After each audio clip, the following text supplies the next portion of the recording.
Um, Hello, everyone. Thank you for coming and taking some time for this panel discussion. And thank you especially for Michael for taking time of your busy work schedule to go through this discussion with us. I would also like to thank my DMSA team, Sophie and Noah. Sophie couldn't be here, sadly, because she got sick, but she participated 100% in this. So thank you, Sophie and Noah, as well. I'm very excited to go through this discussion with you guys. I'd also like to thank Guillermina for making this possible for us and getting in touch with Michael in the first place. We are aware that this is a very unique opportunity and we're very happy to be a part of. And this is very beneficial for us and has already been beneficial for us. And I'm sure that for those who are listening, you'll be able to learn a lot from today's discussion and hopefully leave with it with a new view on design and where you can go as a designer. So to start off, I want to give a brief discussion on the paper we'll be basing our discussion on. And from there, we'll go through a brief introduction section. So the article we'll be basing our discussion on today was written by Michael Meyer in collaboration with Don Norman, and it's titled Change in Design Education for the 21st Century. And the main idea behind it, and please correct me if I'm wrong, is that though designers are increasingly facing more challenging and complex tasks in any given environment they might be active in, the current design education system is not always prepared for this new take on design. And for that reason, are not really properly preparing the young designers through the reality that they will be facing. So throughout the paper, Michael discusses skills that a designer should have in today's world and how programs should adapt to best prepare designers for all the different challenges a designer may face, and to make better specialization to those who hold different strengths. So the reason why we thought that this would be a beneficial topic to be discussed is that we have felt in our skin that we as design managers, students, and future design managers, professionals are not really aware.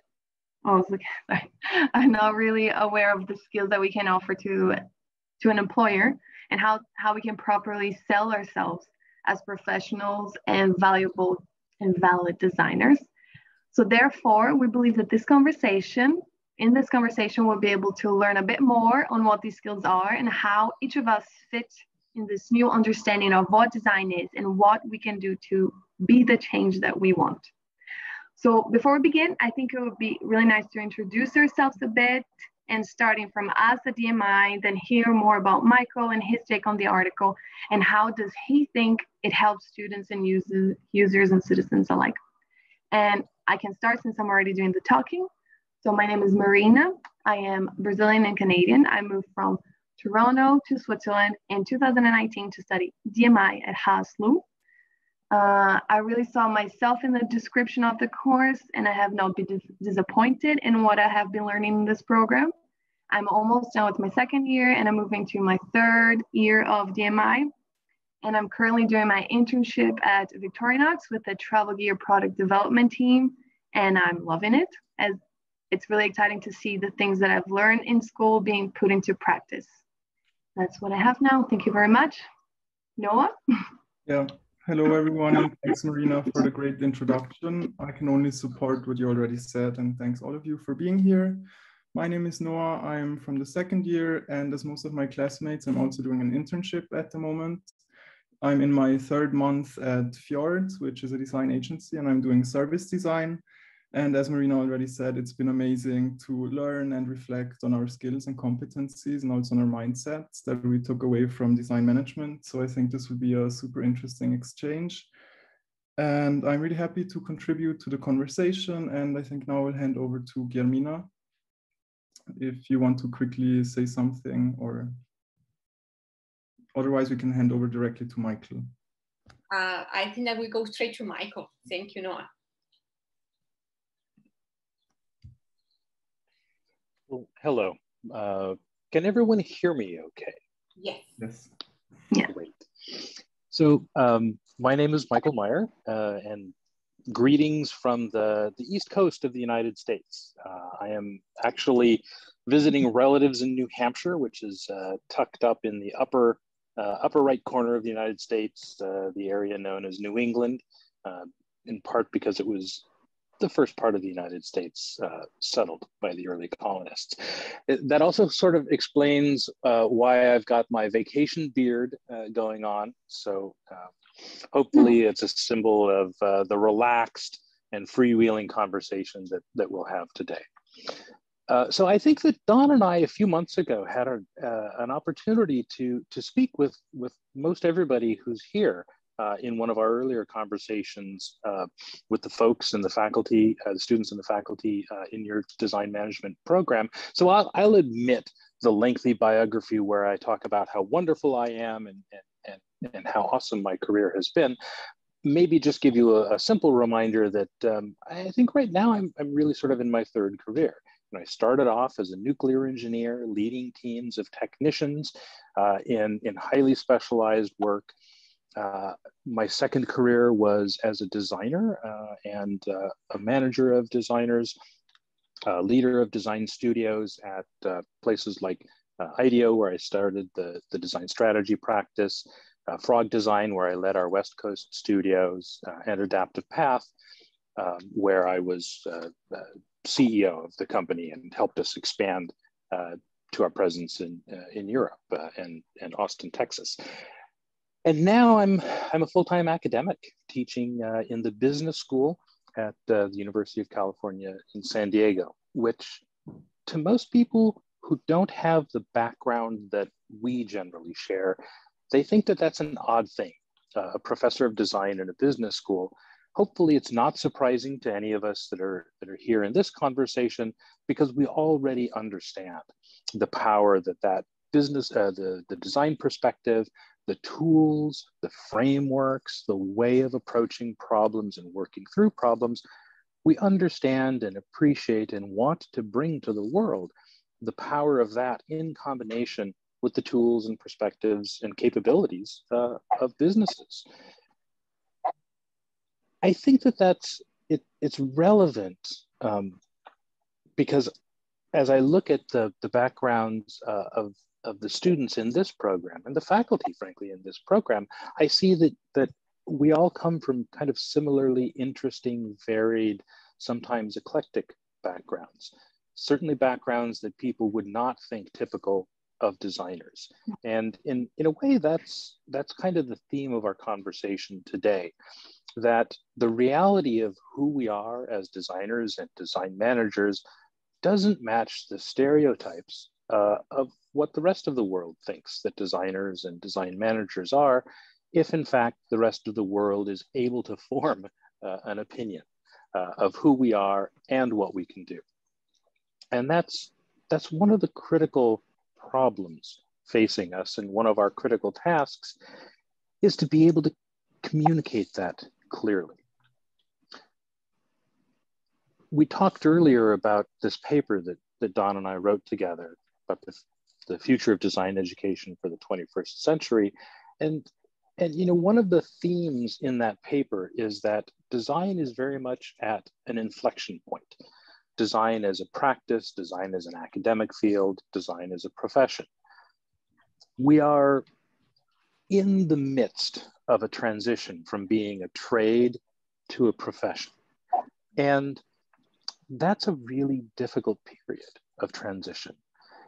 The choices that we make now, the way that we educate ourselves, the way that we establish our professional skill set, our professional way of doing business, the way that we communicate with the rest of the world, the way that we integrate with the rest of the world, and most importantly, the way that we form ourselves as professionals, that will have a profound impact on designers, not just in this current and upcoming generation, but for generations to come. In many ways, that's a daunting task, a daunting prospect. And when you started this program, you probably didn't think that you were about to shoulder that kind of responsibility. But don't worry about it. There are many, many designers being brought up in this new way and working in this new way that marks our transition to a profession. And together, we're the ones who will solidify this transition to a profession.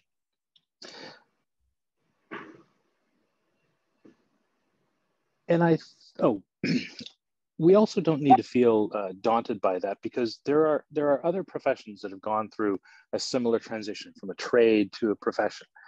You know, if we think about doctors and lawyers and business executives, these people are generally regarded as established professionals.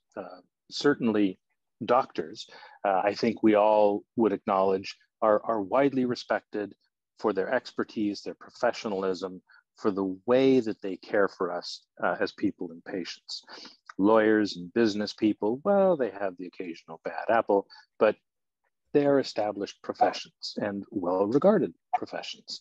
We can learn a lot from the way that those institutions, those professions, made their transition. If you look back in history, doctors weren't always the well-respected professionals. Business people were looked at as simple tradespeople. Somehow they were able to make that transition, and it was the active collaboration of both academia and practice that did that. And so our conversation today, I think, is very much about how are we to engage as active participants in this transformation? How can we establish not only our own personal professional personas, establish ourselves for rewarding careers in design, but how can that also help establish this profession of the designer in the 21st century? And so with that, I will stop blabbering on, and let's go to the meat of the conversation, the really interesting part of the conversation, and I'll hand it back to our hosts. Yes, thank you very much, Michael. I think you already touched on some really interesting points, especially the transitioning part. I think we'll come back to that sooner or later at some point in the conversation. And I think now we'll start with the general context for the discussion. So in the article, you talk about 4 design challenges: performance challenges, systemic challenges, contextual challenges, and global challenges. And all of these challenges build up on each other, meaning each challenge depends on the skills, knowledge, and requirements from the previous group of challenges. So to me, it's very similar to the design ladder that we learn about the design management with the four categories of design. And we picked one of these challenges to provide a tangible basis for the discussion that we can hopefully keep coming back to. And so we chose the contextual challenge because we think this is the most relevant to our field. And so basically, to sum up, our contextual challenge is related to dealing with highly complex systems that are also strongly affected by local cultures, environments, and also politics. And I will now read the contextual challenge, and I think, yes, it's really important to keep this in mind when we move on with the discussion. So the challenge is about Kim is leading a team developing a new sanitation system for a rural community in southern India. The government will supply indoor toilets and sewerage pipes, but the toilets do not necessarily fit inside one-room homes. They require water supplies, and the pipes require digging ditches throughout the village. Up to now, the community has used outhouses that are polluting the water supply. The community is extremely suspicious of government initiatives and foreign experts, all of whom tend to institute changes without input from and discussion with the people in the community. A foreigner is anyone from outside the village. And in order to kick off the discussion, we would like to encourage all of you to take 5 minutes and kind of reflect about how you could address this challenge as a designer, and also think about your responsibility as an individual and how those two interplay with each other. And yes, I think, oh, sorry. So I will leave this on here so that you can keep looking at it, and then we come back in 5 minutes and start the discussion officially. And if I might add into this, try to be very pointed on, in your reflection. You know, map out how you would approach this if this were your challenge. What are the tools that you would employ? What are the frameworks that you would employ? And why would you use those?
So I think the 5 minutes are over. And if you want to, or if just feel free to also share your reflections in the chat as a participant, and then maybe we can also make it more interactive and come back to the things you shared.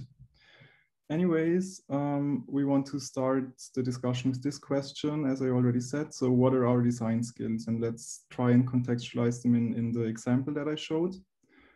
And yes, maybe I can go first and share what I was reflecting about. So to me, there was a very strong need for the ability to co-create in this scenario. And for me, when I think about my skills, I always try to go from within. So I start at the core of what I am trying to do, and then I think about how I can do it and how I'm equipped to do it. So for example, in this situation, we need to adapt, or we need to change something for a community that has very strong roots and very strong circumstances that they are used to, and it's their context. So for me, the first step would be how can I find out about it? How can I analyze it? How can I discover it and explore what are the circumstances? And then I think about what are the skills and do I have them? And I think for me, it's just like a circling around the core of what I am trying to do. Yes. Yes, and also I think for this specific example that was shown, a big skill to have in this situation is to really understand the culture and political circumstances of this place, since they see foreigners as anyone outside the village. So any feedback or any idea that you may give to help them might be approached with a negative way, simply because if you're not from there. So really understanding the culture and how the politics in that place work, it's very important. So you need to do a heavy research and understand the culture before. So yes, it's a big one. So I think that what is emerging from what you are saying is that you need collaborative skills and engagement. You need to be able to engage people or in a participatory process or in a process of collectively understanding what is the best possible way forward. Mm-hmm. Mm-hmm. I think the key word is really understanding. And I think that's where we're touching on like a really interesting intersection of skill and mindset, because for me, the ability to understand is more than just an ability or a skill. It's also like a way of living your daily life. Like you have to be, I mean, being open sounds really generic, but you have to be receptive to other people and to their circumstances. And like this receptiveness allows you to understand in the first place. And I think that's something that we get to learn at our program pretty early on, the importance of understanding and how to understand a situation, and more importantly, how to understand people. And I think this understanding is a really important skill. Yes. And with the understanding, the person you're designing for, you design for that person. Because a lot of times, at least when I came into the program, you design things, you want to design things that you think looks nice, that you think it might work from what you know from your life. And by understanding people, you get to design for them, for what their experience of life, what's around them. And that's a big challenge, is to really understand, with the understanding of people, design for them and not for you. Because a lot of times you design because you like this, you think that looks nice, and you design for yourself, but you have to design for them. There's also an important distinction that is in the preposition that designing for or designing with. And from the book Convivial Tools, Peter Jan Stappers and Lee Sanders. I was hoping that we would get around to talking about Sanders and Stappers' work in this. Actually, I wonder if I could ask a question of my fellow panelists in this. In this particular situation, in this particular context with this particular problem, who is actually doing the design here? Who is or who should be the designer or designers in this scenario? I guess the user, I guess we are the tools for the user, right? How do you mean that? Because the designer will only be successful if it's good for them. So we're designing, like they're telling us what to do. So we're only a tool to what they want. So they are the designers at the end of the day. Because it's based on their own wants. We are the one that it's actually doing based on the things that we've learned with school. We're the designers, but their needs, it's what will turn into the final, I guess.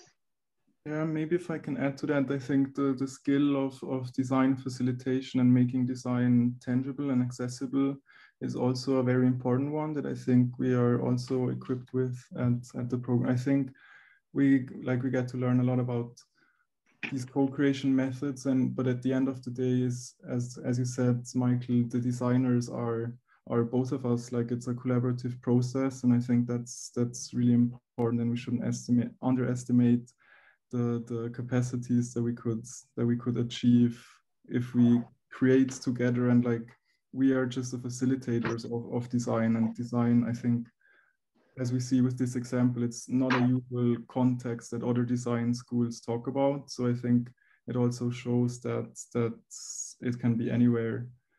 But yeah. There is a comment in the chat by Yahya and he says the community. Mm-hmm. Mm-hmm. Yeah.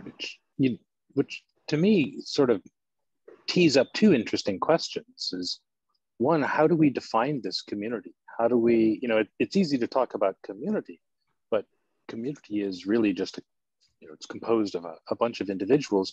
How do we actually define who those individuals are? How do we find them? And then once we have, how do we actually bring them in so that they can meaningfully collaborate or co-design with us?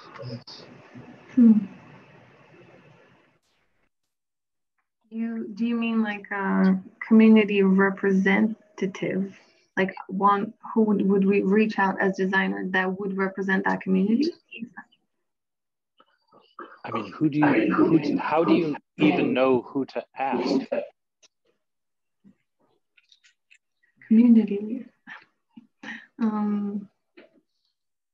I guess it depends where exactly you are designing for, because each community, being that a city, a town, a village, has a community leader, and that has different titles wherever you are. So I guess that community leader being that political person or religious person, that leader would know what's best for the community. Maybe. Think about an exercise that you did with Sylvie during integration 3.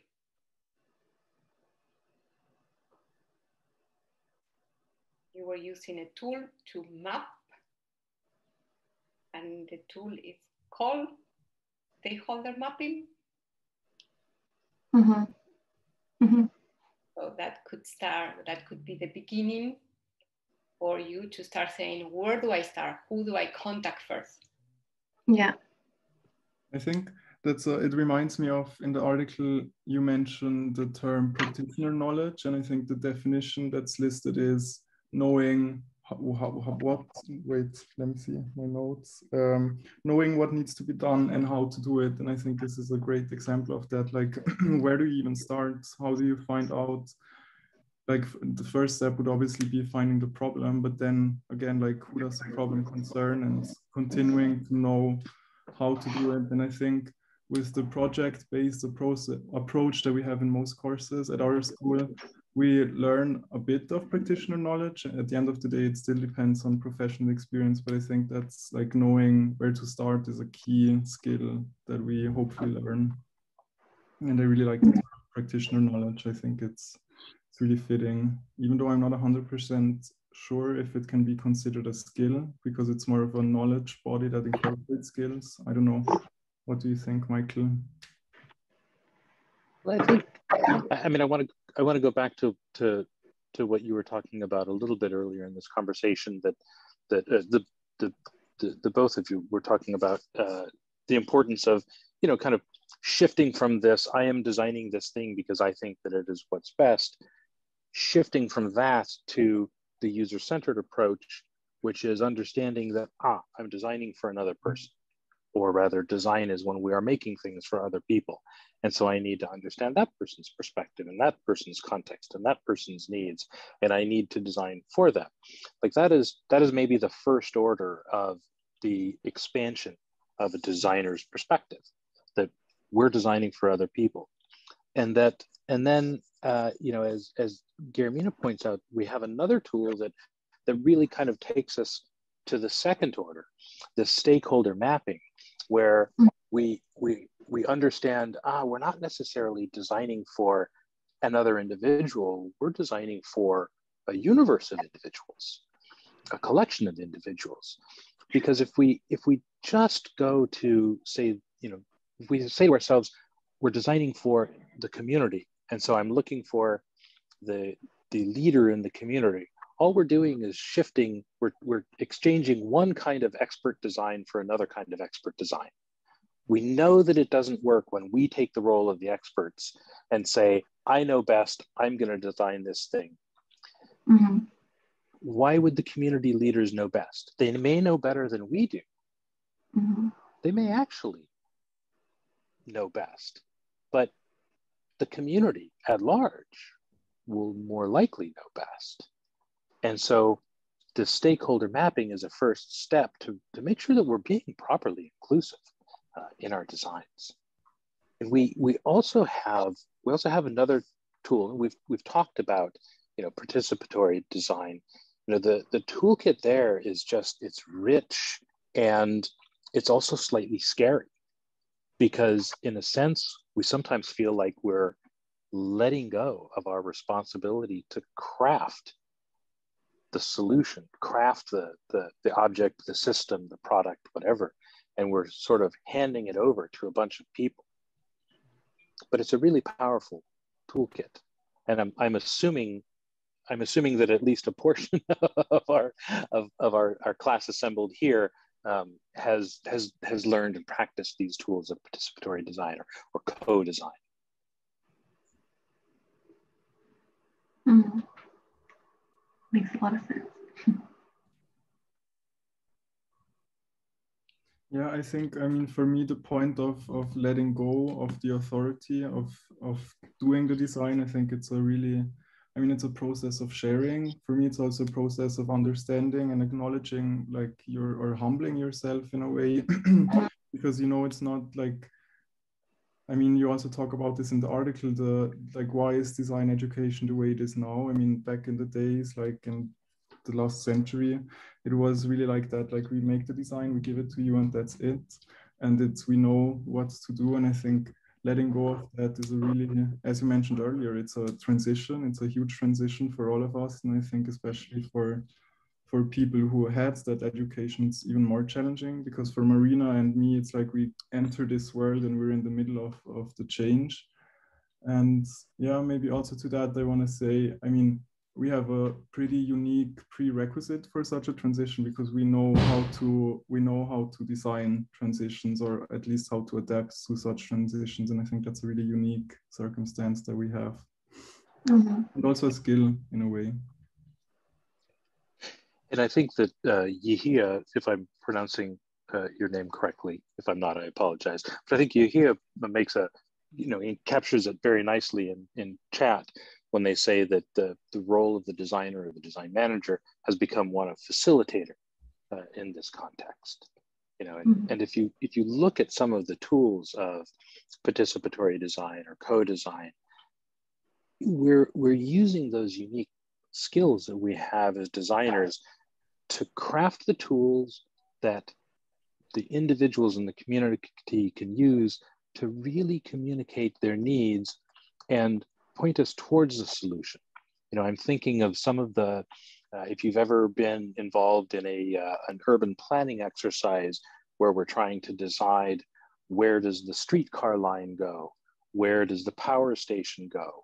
Where do we zone for residents? Where do we zone for retail space? Everybody who lives in that and works in that community has a slightly different perspective.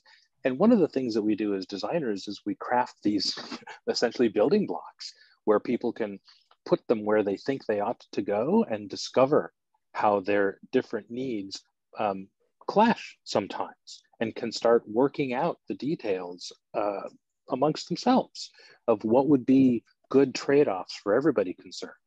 Now, it doesn't end up being, that's the exact plan. There is still this further making it into the final design, the final city layout, the final system that is our responsibilities as designers, right? We're harmonizing that. And so I think this idea of designer or design manager as a facilitator in one of these complex contextual challenges is really a nice way of thinking about it, an effective way of thinking about it.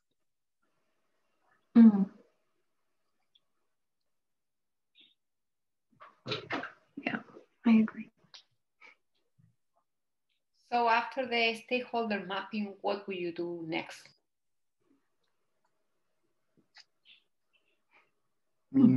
I would identify the most relevant stakeholders, and I think it's also a prioritization exercise, because you can never incorporate all stakeholders, even though in an ideal world you probably would, but there's so many restrictions.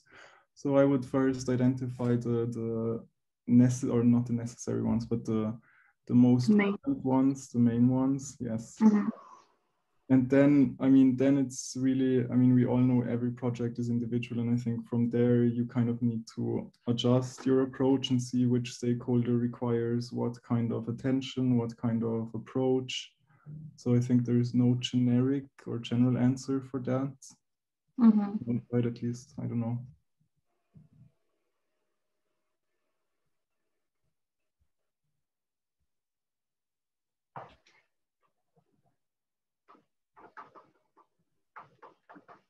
Part of the design, also the thinking about how you would approach them.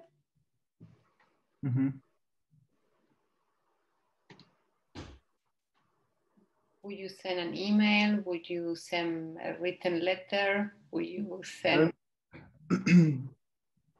Yeah, that was the point. Oh, sorry, Marina, go ahead. Oh, no, I was just going to say, I think it would, it depends on the project. For example, this example here, it seems like it's maybe a lower, like a third world country or something like this. So then it's the way that you would reach out to this community would be different than you would reach out to a city like Zurich. So I think the way that you address them it would be different depending on them.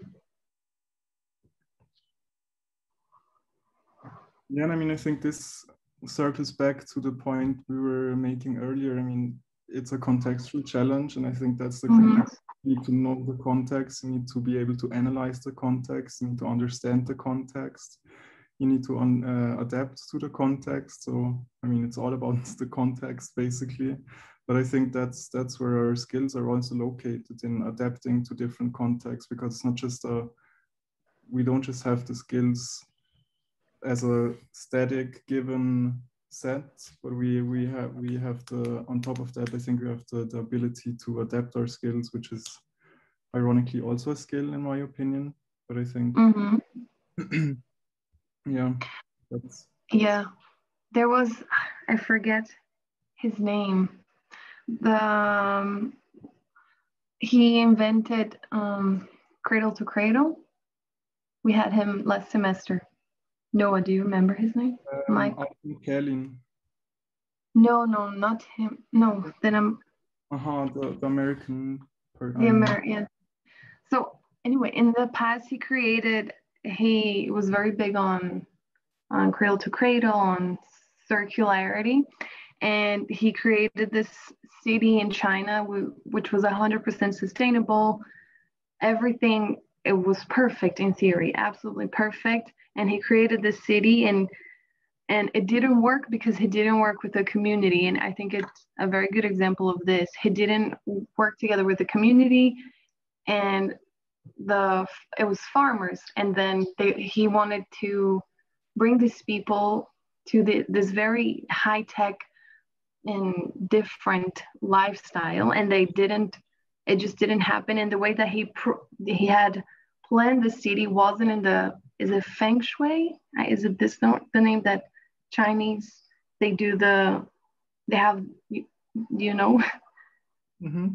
the feng shui, and that he didn't do it like this. And then the engineers and builders, they ended up changing everything and put it in the feng shui, which like destroyed all of his planning and ended up not being a success at all and being a ghost town after it, just because he didn't have this contact with the community, and the community didn't accept. And at the end, and if the community doesn't accept the design, it's fail. And it happened. And he's a very famous and good designer. Yeah. And we have some tools to help us. Mm-hmm. And we have some tools that can help us avoid that. Yeah. Help us incorporate that understanding. I mean, if you think about an underserved region of the world, like is presented in this context, we really need to kind of live with people, understand all of the values, the tacit knowledge that is well understood in the community, that might not be evident at first glance, might not be recorded even anywhere. It might be something that's simply passed from person to person, generation to generation. And it represents a set of values and perspective that is just, it's so integral to the community that by simply interviewing, we're not going to understand it. Mm-hmm. But we do have tools that will help us with that. Mm-hmm. Yeah, I think that's also an interesting point in relation to the point you had earlier about design being an academic and a discipline of academia and practice at the same time. So I think what you're getting at is really also our academic skill set that we should learn as designers. So how do we research? How do we go beyond just interviewing, like in the direction of ethnography or other innovative design research approaches, which I think is also a really important skills. Also, as we can see in the example, it's likely that they won't be available for interviews, so you need to find something else to guarantee that you understand them.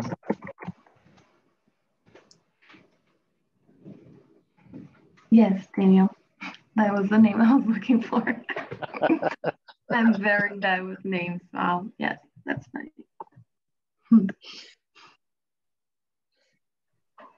And by the way, if you ever have the chance to hear William McDonough speak, he's an excellent speaker, and will describe not only the things that they've done exceptionally well, but also the exceptional mistakes that they've made along the way. Really enjoyable to listen to.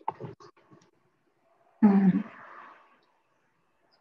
Yeah, I think at this point we can move on to the next question, which we already kind of answered, but then maybe we have some more points. So I'm going to ask, why are the skills that we just talked about even relevant? Why? What's the value of having these skills? And whoever wants to go first can go first.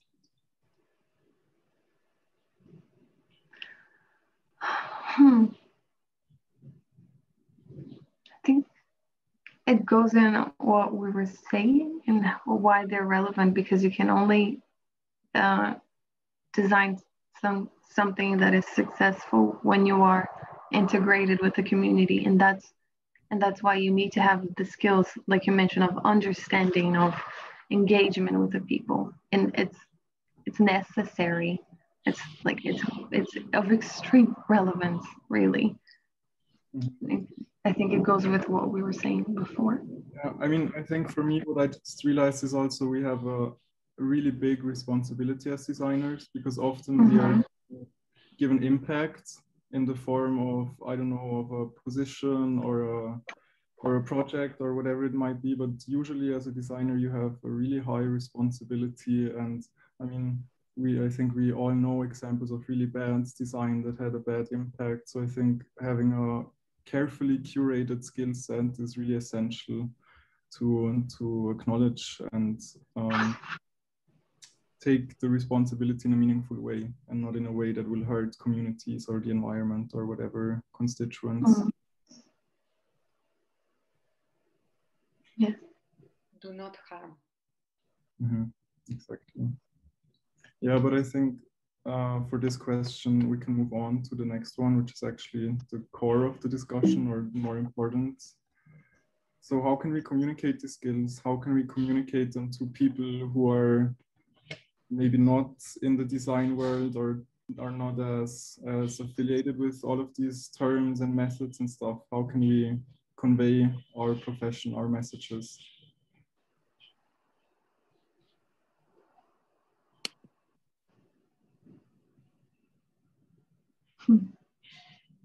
I'd like to hear Michael's take. So Michael's take would be to first change this question a little bit, which I realize is a very designerly thing to do. I think the question is not so much how can we communicate these skills, how can we communicate the relevance, but rather, do we as designers have a special ability to communicate what we can do, how we do it? I mean, from my perspective, this is, well, it's one of the defining characteristics of a designer, is that we make things. And that making of things is integral to the way that we work and also the way that we communicate. If you think about it, as you start thinking through a problem, for a designer, it's a very natural thing to pick up pen and paper and start sketching out ideas. I imagine that when we asked everyone to spend 5 minutes thinking through how would we approach this problem in the context that we set, the challenge that we set, pretty much all of us started just kind of doodling, sketching out.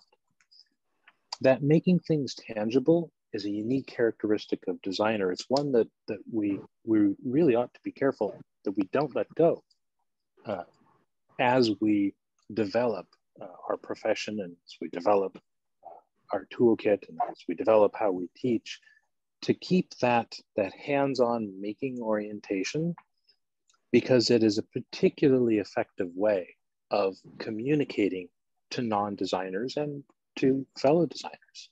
I mean, how many of us have indulged the intellectual curiosity to go back and look at some of the materials that the designers who came before us created to explain their work, to explain their process?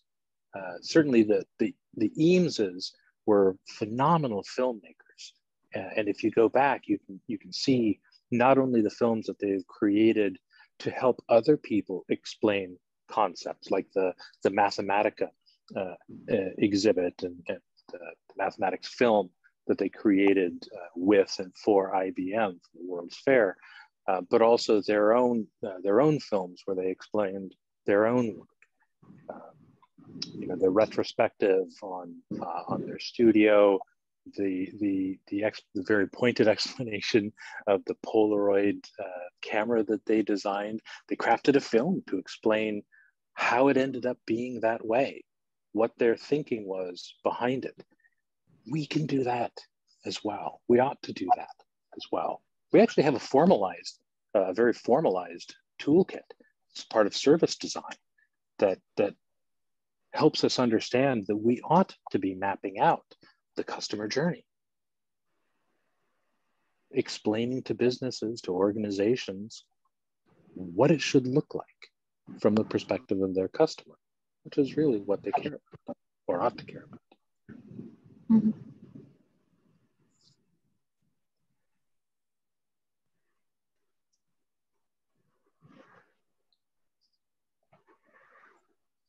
Marina, this is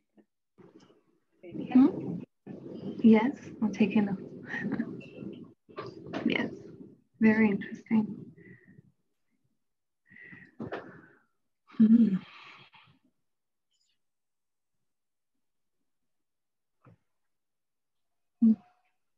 Gracias. How to communicate them open?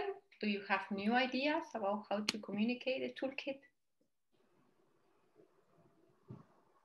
Yeah, I mean, for me, I think it's a very interesting point to think about it as some sort of communication design exercise. Like it's a piece of information, and you can actually, like, you can completely detach it from design. It could be anything. It's you're trying to explain something, and yeah, I think definitely that's a skill within itself to communicate it. Because of course, I think some of us have problems to understand it for themselves, and I think that's like, you know, we always say explaining it to someone else will make you realize it for yourself even better, and I think it's a really interesting point. Also, in terms of coming back to what we were talking about earlier, it's also about understanding the context of the other individual or organization or whoever that you're trying to explain it to. You need to understand that, so it's like you even use your own design skills that you're talking about. So in a way, it's very, very abstract, but you can also look at it as a simple communication exercise. Prototyping is one of those skill sets that we as designers have that is unique, I think, amongst skilled professionals. There are very few other professions that prototype. And one of the things that I would suggest that we're careful about is thinking about what are the purposes of a prototype, because a prototype can really serve 3 different purposes, but we tend to fixate only on one of them, right? A prototype, we can use a prototype to test our ideas, and that's what we usually think about prototypes doing for us. But prototypes also help us work through our ideas, right? We kind of, whenever we're playing with materials, we're prototyping and we're understanding what's possible. And that could be at a level of fidelity anywhere from paper and pencil to the actual materials of final production. Mm-hmm. We can also use prototypes to communicate. And again, we've got those, we've got the wide range of forms of prototypes: simple sketches, cartoons, storyboards, customer journey maps, films, narratives. You know, Daniel captures a wonderful term in his chat comment, this idea of stories. What is the story that we need to tell about our approach, about the results that we can achieve, about what we understand this community that we're designing for needing and wanting? This act of storytelling is something that designers can be particularly adept at doing. And again, we see that in some of the films and exhibits that the designers who came before us have created.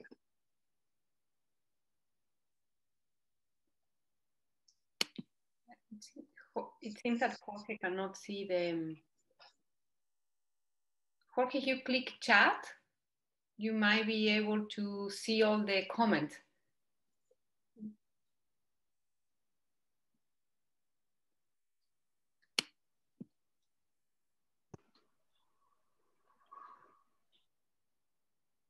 But we should continue with the discussion. So how to communicate the toolkit. Oh, you're still muted, Noah. Sorry, there's a huge storm and a lot of noise. Anyways, yeah, I think a lot of good points on the how do we communicate them, or is it a design activity to communicate them question. And I think it also connects to the next question that we would like to get into. What is our responsibility in this shift? So when I say our, I mean of all the people present. So we have educators, Michael and Guillermina, and we have students. I think there's also some professionals here in the call. So I would just like to get to know, where do we see our responsibilities in this change of design education? How can we contribute in the first place? And I think this would be a great question for Michael and Guillermina mainly, and then maybe we can build on that. Yes. I was writing to Jorge, sorry. What is our responsibility in this shift, in this transition from people's perception of what design does and what we are able to do? I think that we have a responsibility to show, and I have the responsibility to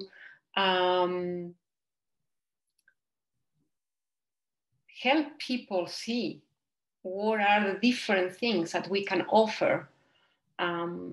What are the different ways that we make? We no longer make things. That's something that I said coming from an article in the same issue of Johan Restrom. We no longer make things, we make things possible. So how can we help organizations, society, understand that what is that we can make possible? The scenario that you show is a good example to start analyzing, okay, what is the role of the design in that transition? That community needs to go through a process. How are we able to help that community through that process? What is that we do? So examples will be good, stories will be good, that we were saying, but it is our responsibility. If we don't do it, we cannot expect that people will understand it.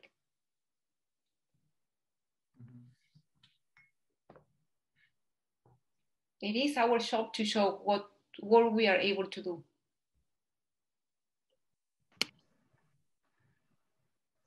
So, for example, I'm asking because as a student who will go out into the job world, so when it comes and people have views on designs and especially design management, they don't really understand what it is. So when it comes for me showing what kind of skills I offer as a design manager, a good thing would be for me to show examples of projects on things that I've done and how these skills were utilized and how it could be applied to their situation. Yeah, but do not show just the project. Show your skills in the context of the project. Yes. Yeah. Otherwise, people, who knows what they understand? They will see. Yes. So it's a lot of how you show your project. It's more as like a presentation of your skills, how you utilize your skills in that project. We have a responsibility to essentially connect the dots, right? Understanding the perspective and the language of the people that we're trying to communicate with, and what the ultimate goal is that they want to work towards, and then connect the dots of, this is where we start, this is what I do here, it gets us to here, it gets us to here, and it gets us to this final goal. You know, when we tend to look very lovingly at the things that we do, the activities that we carry out, the artifacts that we create, they may or may not be relevant to the people that we're trying to help understand what it is that we do. And if you think about, I mean, how many of us have ever tried to describe to our parents what we're learning? What does a designer do? What does a design manager do? Right?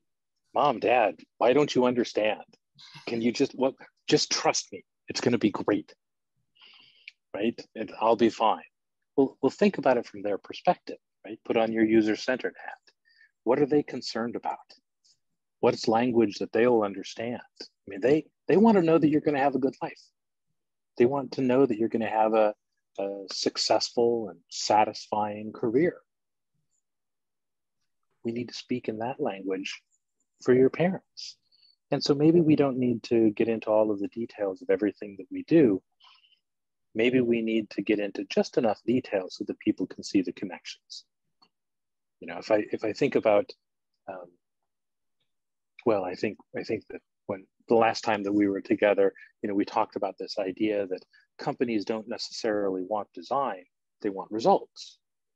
And so connect the dots of how the design activities that we carry out, the user research, the explorations, the crafting of the prototypes and the testing and the iteration, connect the dots, how that gets to the ultimate goal of profitability or a strong competitive position for the company, or the attainment of some goal that was previously unobtainable for the organization.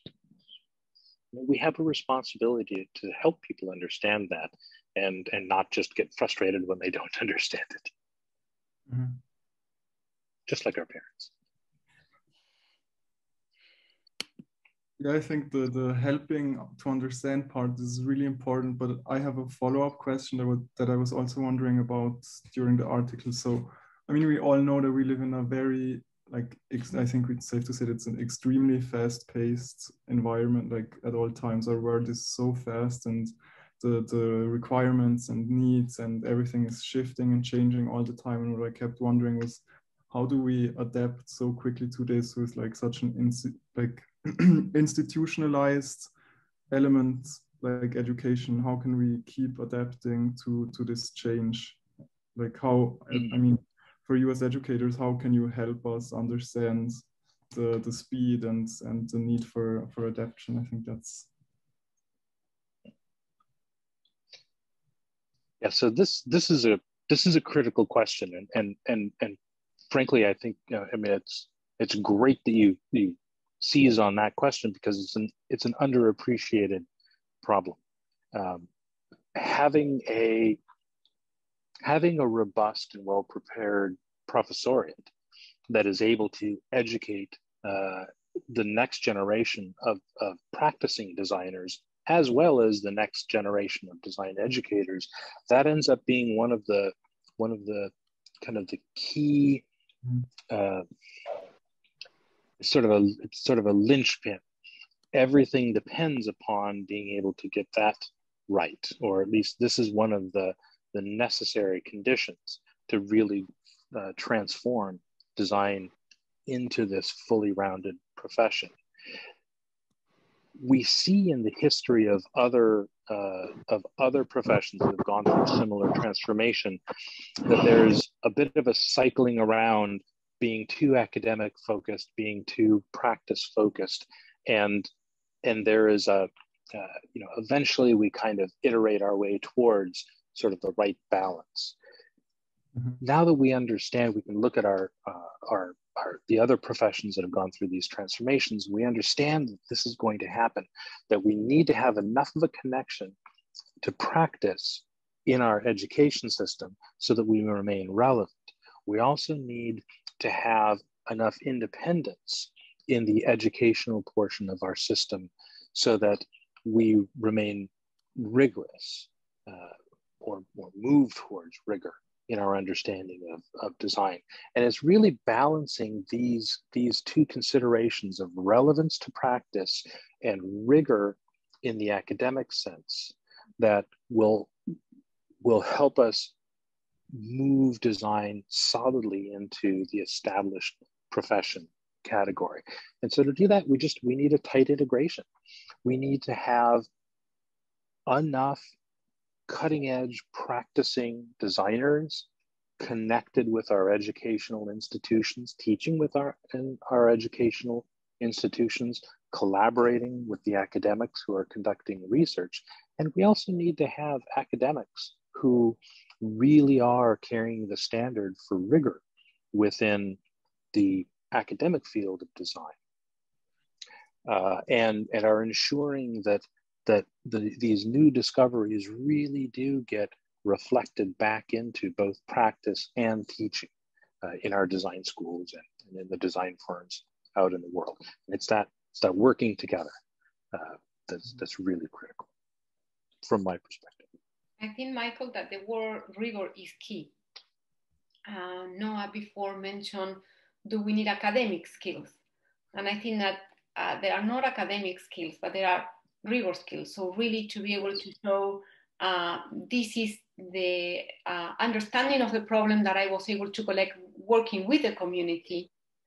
And that is the rigor that is necessary behind, not only because you are accountable, but also because you are more credible and you generate trust. And it's a must, it's part of the responsibility. So the word rigor is key there, and it's also related to the quality of what we do and how do we do what we are doing. But it makes us accountable, and that is something extremely important right now in design, to be accountable.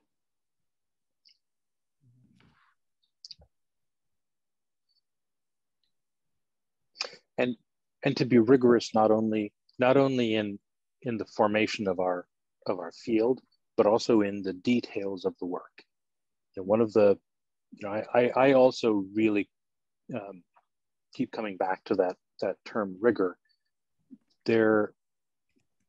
One of the criticisms of designers and design practice is that while we present that we're following evidence-based design, we're going out and conducting user research and then designing according to what we discover, oftentimes the rigor of that research and the rigor of the conclusions that we draw from that research is frankly kind of suspect. We get accused of designing by anecdote or designing by personal interpretation rather than a rigorous interpretation. And this is something that all of us in our daily practice can take a step back and ask ourselves, are we really being rigorous in this synthesis of our research, and are we being rigorous in the conduct of our research?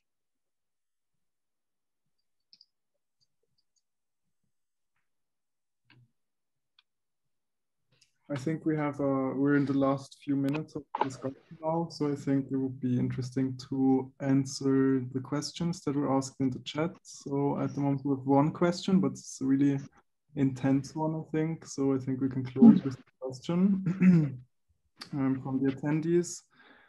So how form tomorrow's leaders? What and how can we define something which we cannot even imagine based on our locked-in incumbent regime-like mindset? How to project based on what point of reference within this age of the Anthropocene? So I think the gist of the question is, how can we anticipate uncertainty or navigate the certain uncertainty of what's tomorrow? But I don't know. Correct me if I'm wrong, Daniel.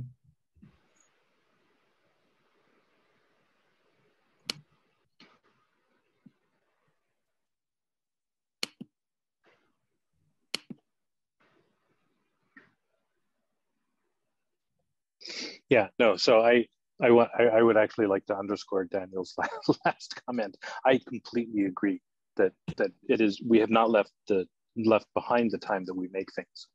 I think that we make things, we make different things, and we make things for different reasons, but that core of being able to make and understanding that the making of things is integral to our practice, that is a key distinction of the design profession from other professions. It is that designerly way of knowing, designerly way of exploring, a designerly way of thinking. And if you look at the work of Cross and others, you can see how truly integral that act of making and that reflective conversation with the materials that we're working with the things that we're making, it really informs the work that we do, and it improves the work that we do. It speeds the work that we do. So the idea of leaving behind making, I think, is anathema, should be anathema to the design field, but also being locked rigidly in last century's definition of what we should be making and how we should be making it and why we should be making it, that should also be anathema to the design profession. It's a critical question. What are the things that we make now, and why do we make them? How do we use them?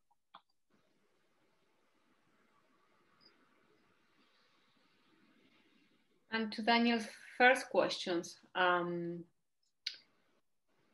think that is how to form tomorrow's leader. What and how can we define something we cannot even imagine based on our lock-in incumbent regime-like mindset? How to project based on what point of reference within this age of Anthropocene. I was once in a lecture by Tomás Maldonado, and he wanted to put together or connecting the dots through his life. And he said that if he were to put that, something that was important throughout was to be vigilant. And I think that is a good skill. Of course, it needs to be elaborated. What does it mean to be vigilant? How are we vigilant? That's on the one hand, to try to see, okay, how can I constantly adapt to the environment? The metaphor that Humberto Maturana was giving is, suppose I am in the river and I am in a canoe. So you are constantly adapting. It's not something that you suddenly, now you adapt. You are constantly drifting and adapting. So navigating the reality. The thing of how do we change our mindset, that is a key challenge. And I think that one of the things is that we personally decide to engage with different communities of knowledge, people that are having different discourse. It could be a different discipline, or it could be a different community within design, because even in design, there are a lot of communities have different understanding of what is design even. I think first of all, I really like the navigation metaphor, but one thing that I was also constantly thinking about when preparing for the discussion for me was really the difference between skills and mindset and how the two kind of interfere with each other.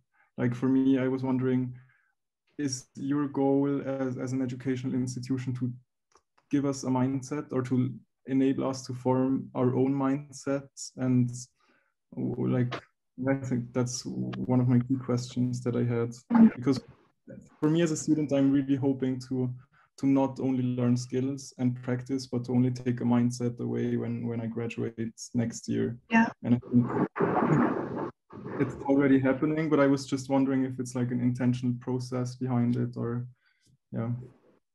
It's a great question. Yeah, I think it's a great question. It's a great reflection. I don't think you can give a mindset to someone. You can create conditions for someone to start reflecting and develop an attitude, a set of principles that will result in a certain mindset. But I think that each of you will have a similar, but at the same time, different mindset, because each of you are different. Each of you has different interests. Each of you has different strengths. So it's not something that I can pass like a ball and say, okay, here is your new mindset. Take it. Yeah. It's an effort. It's an effort for instructors and it's an effort for students. And some students don't want to change their mindset. And your question really, it really surfaces, a tension that all of us as educators are balancing over the time that you are with us in any given program. On the one hand, we need to help you learn, acquire particular skills that will be useful the moment that you graduate. You need to be effective and productive. Otherwise, why is somebody going to hire you?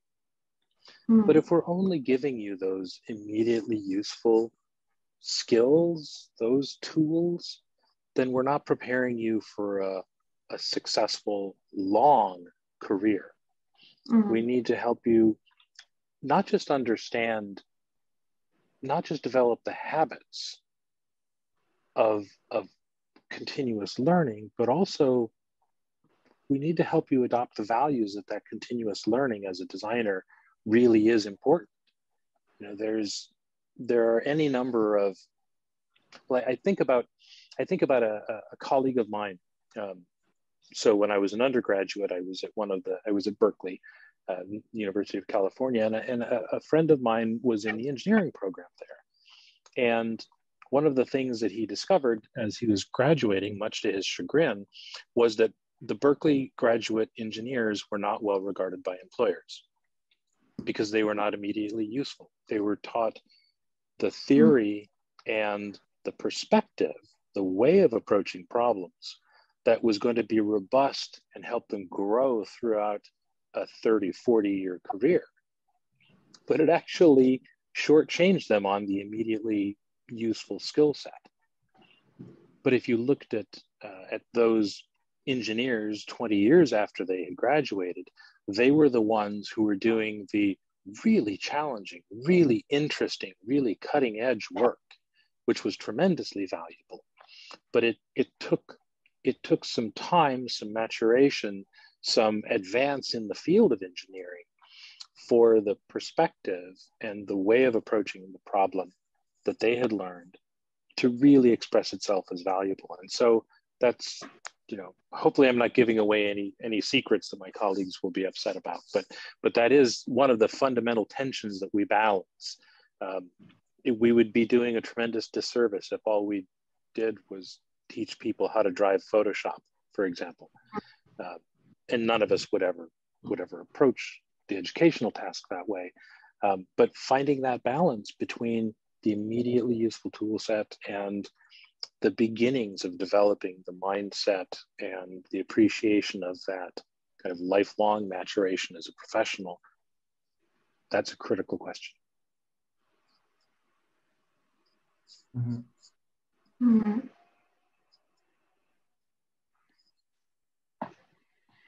Yeah. Maybe we can, we're already over the time, but maybe we can wrap up the conversation by, each of us can maybe say how we want to contextualize these new learnings. So the speakers, the panelists can make a quick round, and then we can maybe also collect some takeaways from the chat.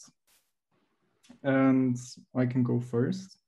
So for me, I think I realized a lot that I, as a student, I really have to take an active position as a student. So I have to be receptive, have to listen, have to be open to inputs. Also, I think neutrality is a great thing that we need to all have, to be more neutral and less prejudiced. And I think for me, to contextualize these learnings, I will really try to be more specific and really get as specific as I can, because I think when applying somewhere or trying to describe your skills to someone, that's really the key, to be as specific and as contextual as possible. And yes, that's it for me. And then maybe I can hand over to Marina. Yeah, and I think the biggest one for me is also to showcase my skills. Whenever applying, I have to if I apply to a job and just say I'm a design manager, they won't really understand what it is. So actually showing examples, and for example, what Michael said of the prototypes, like prototyping and actually showing the skill in action, I think that's very important, because it actually puts into perspective what you actually do, which is not very obvious a lot of times. So that's a biggest thing. And what Noah said now, it's a very good point of staying neutral, because a lot of times you come with you have your backgrounds and your beliefs, and I like this, but if you stay neutral and open to new things, I have personally learned so many things that I didn't know I would like, or organizational structures and all these things. I'm like, I didn't think I would like, and now I'm like, oh, that's so interesting. It's so applicable to so many things. So I think to stay neutral and open to learning new skills, it will make you a much stronger designer in the future. Yeah. I can go. I think that wording, perhaps, I don't think that someone can be neutral. Perhaps is a more appropriate word. Something that I think it became evident today is that, yes, communicating your skills and making your toolkit visible, it is difficult, but it's not impossible. You yourself started with a scenario that helped everyone situate in, okay, this is the context, and if this is the context, what will be the skills of the designer? And you started realizing that you have already reflecting a lot of skills that could help you start communicating what you are able to do. Sometimes there are tools like stakeholder mapping, sometimes were skills like engaging people in reflection or facilitating. And through things that were mentioned like prototyping, storytelling, visualizing, you can use all these skills that you have to tell people what you are able to do. And that will be part of the making that Daniel was highlighting. That is not true, that we no longer make. I agree with him. We make, but we make different things. Or we're making it similar, but with different purposes. And I think, along those lines, that, our future lies to some degree in our history. Our contextualizing these new learnings, we have the tools to do that. It is a problem of user-centered design to help someone else understand what we can do for them or with them. If we think about the organization that we're trying to join as the user, then the question is, what is that organization's, that user's perspective? What do they need? How can we help them achieve that? And then how do we explain how we can help them achieve that? We have those tools. The user-centered design to understand their perspective, the hands-on making to craft the communications vehicles so that we can explain not just what we can help them accomplish, but how the things that we do help build towards the accomplishment of those goals. I think that, I think that I will stop there, because I think that the point has been sufficiently made amongst the group of us that it's, this may be a new context, but it's not necessarily a new problem. And we really are well equipped to deal with this new context. Yeah, I think that's actually, I would add in one last thing. For those of us who are graduating here or graduating soon, we're emerging from this huge economic shock that has affected all businesses, all organizations around the world. One of the things that will happen as the economy returns to something that looks like normal is that many people who have ridden out this economic shock by staying within the company that had previously employed them, a lot of those people are tired. And they're not happy with the experience that they've had over the last year. And many of them are going to come to the conclusion that they need to quit the job that they're at and move to another job. That's a huge economic disruption for those organizations, for those companies. And one of the things that business leaders are thinking about right now is, how do I keep all my people from quitting and going to my competitor because they think that, gee, it was horrible here, it must be better somewhere else. If we can understand that pressing need that they face, if we can imagine how we as designers can help the organization design an employee experience that will ease this transition for the organization, from the organization and the, sorry, I was reacting to Daniel's Daniel's comment. And Daniel, you absolutely need to come visit us at the Design Lab. We would be absolutely happy to host you in sunny San Diego, particularly during the winter months. But if you as a designer can help the company weather this coming disruption, and business leaders know that this is coming, and it is in the forefront of their mind. If you can show them how you can help craft an employee experience that will make that will help their employees want to stay where they are, then you can tell a great story of the value that a designer can bring in this specific moment.